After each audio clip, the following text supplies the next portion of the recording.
أعوذ بالله من الشيطان الرجيم. بسم الله الرحمن الرحيم.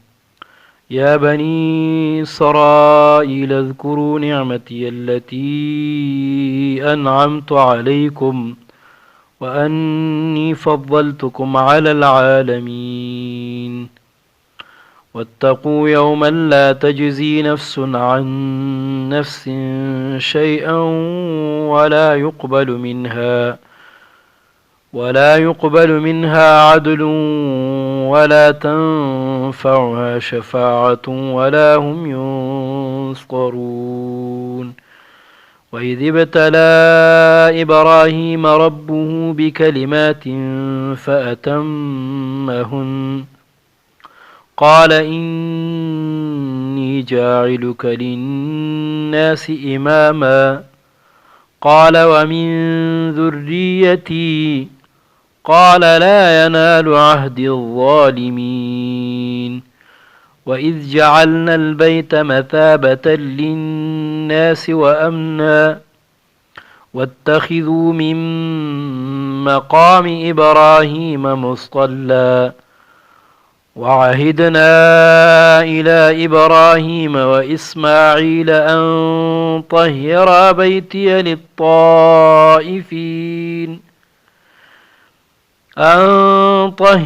بيتي للطائفين والعاكفين والركع السجود.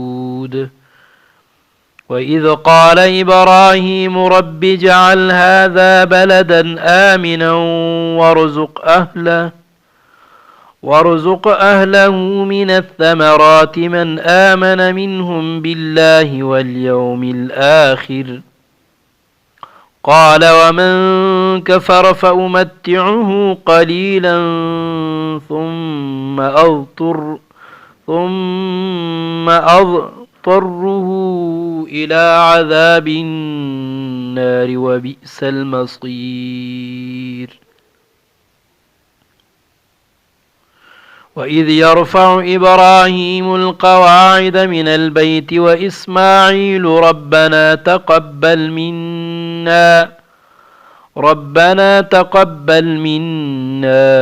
إنك أنت السميع العليم.